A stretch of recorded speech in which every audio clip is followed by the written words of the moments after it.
If you're over 50 and you often feel tired, foggy, or suddenly hungry just an hour after eating, then what I'm about to share might change how you understand your body. Because it's not always what you eat that causes that post-meal crash. It's what you do right after you eat.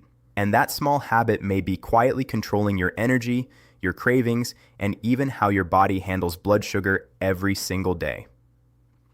Welcome to Strong 50s. Now stay with me, because today we are going to talk about something very simple but powerful.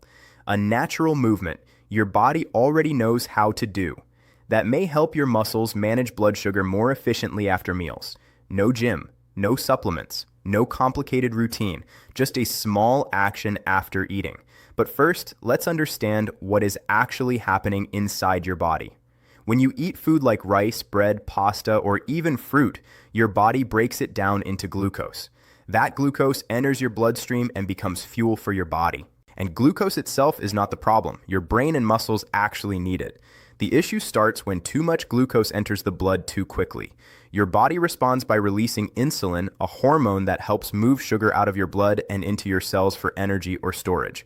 You can think of insulin like a delivery system, but after 50, and especially when you stay inactive after meals, your body has to rely more heavily on insulin alone. Because your muscles are one of the biggest users of glucose, and when they are not active, they don't absorb much sugar from the blood. So instead of being used smoothly for energy, glucose can spike and then drop quickly, which may lead to tiredness, brain fog, and cravings for something sweet. This is not a weakness or lack of discipline, it is biology. And this is where things get interesting, because your body actually has another way to handle sugar through muscle activity. When your muscles move, they start using glucose directly from the blood for energy. This reduces the load on insulin and helps stabilize energy levels. Inside your muscles are tiny energy systems called mitochondria. You don't need to remember the name, just understand the idea. They are like small furnaces that burn fuel for energy. And when muscles are active, those furnaces start pulling glucose out of your bloodstream more efficiently. Now here's the key point. Right after a meal is the most important time for this process, usually within the first 60 to 90 minutes after eating, because that is when your blood sugar is rising the most. If you stay completely still during this time, more glucose stays in your blood longer. But if you move, even lightly, your muscles can start using that glucose right away, and that can make a real difference in how you feel after meals. In the next part, I'll show you exactly what simple movements people are using after meals that fit easily into a normal daily routine, even if you don't exercise at all. But before that, let's take a quick moment. If this is making sense so far, please take a second to like the video. It helps Strong 50s reach more people who need simple, practical health information. And I'd also love to know something from you. Drop a comment and tell me your age and where you're watching from. It really helps build this Strong 50s community around the world. Now let's move into the simple actions you can actually use after meals. Now let's talk about what you can actually do after meals to help your body manage blood sugar in a more natural way. You don't need anything complicated, you don't need a gym, and you don't need to change your lifestyle. You just need to avoid staying completely still right after eating. Because when you stay seated for long periods after a meal, your muscles are basically switched off. And when that happens, your body has fewer places to send glucose. So instead of glucose being used smoothly for energy, more of it stays in the bloodstream for longer. But when you gently move your body, even for a few minutes, your muscles start to activate. And when muscles activate, they begin using glucose directly for energy. This is one of the simplest ways your body naturally helps balance blood sugar. Let's start with the easiest method. The first option is walking. A slow, relaxed 10-minute walk after eating can help your muscles start using glucose more efficiently. It doesn't have to be fast. It doesn't have to be long. Just movement. You can walk inside your house, outside in your yard, or even around your room. The key is simply to avoid sitting still right after eating.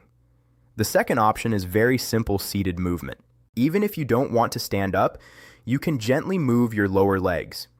One of the easiest ways is heel raises. While sitting, keep your toes on the ground and slowly lift and lower your heels. This activates a deep muscle in your lower leg that plays a role in glucose use. You don't feel much strain, but inside your body, muscles are starting to work. The third option is squats. Now, this is slightly more active, but still very simple.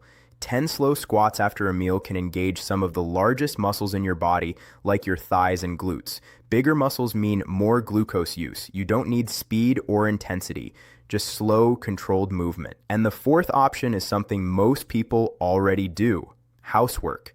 Simple tasks like washing dishes, wiping counters, or light cleaning after meals can actually help your body stay active. The key is timing. Doing it right after eating makes a difference. Now, here's what's important to understand. It's not about doing one perfect exercise. It's about not staying still after eating, because your body responds best when movement happens during that early digestion window, usually within 60 to 90 minutes after a meal. That's when your blood sugar is naturally rising, and that's when your muscles can help most. Now, there's one more important thing to understand. As we get older, especially after 40, our muscle mass naturally starts to decline if we don't actively use it. This process is normal, but it matters because less muscle means less capacity to absorb glucose. That's why post-meal movement becomes even more important with age. It helps your muscles stay active and helps your body handle sugar more efficiently. And here's the good news. Even small habits can make a difference. You don't need perfection. You just need consistency. Now let's bring everything together so it becomes very clear. What we talked about in this video is simple but very powerful. After you eat, your body naturally breaks food into glucose, which enters your bloodstream and becomes energy. This is normal and necessary. But if you stay completely inactive after eating, your muscles stay switched off, and your body relies mostly on insulin alone to manage that glucose. Over time, this can lead to energy crashes, fatigue, and strong cravings after meals. But when you add even a small amount of movement after eating, your muscles begin using glucose directly for energy. This helps your body handle sugar in a smoother and more balanced way. You don't need intense workouts. You don't need special equipment. You just need simple movement after meals. A short walk, a few heel raises, light squats, or even doing basic housework can all help your muscles stay active during that important post-meal window. And that small habit, done consistently, may help you feel more stable energy throughout the day. You may notice fewer energy crashes in the afternoon. You may notice less sudden craving for sweets. And you may notice your body feels a bit more steady after eating. Now, I want to be very clear. This is not a cure or a treatment for any medical condition. It is simply a lifestyle habit that supports your body's natural processes. If you have any medical condition like diabetes or are taking medication for blood sugar, it is always important to speak with your doctor before making changes. Now, before we finish, let's quickly summarize it in a very simple way. After every meal, instead of sitting for a long time, try to move your body for a few minutes. That's it. No pressure, no perfection, just consistency. Even small actions repeated daily can make a real difference over time. If you found this helpful, take a moment to like this video. It really helps Strong 50s reach more people who are trying to understand their health in a simple and practical way. And I'd really like to hear from you. Comment below and tell me your age and where you're watching from. It helps build this Strong 50s community and lets us create more content that actually fits your life. And if you're new here, consider subscribing. We share simple, research-based health insights for people over 50 who want to stay active, independent, and informed without confusion or fear.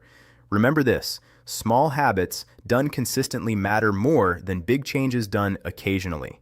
Take care of your body, stay active after meals, and we'll see you in the next video.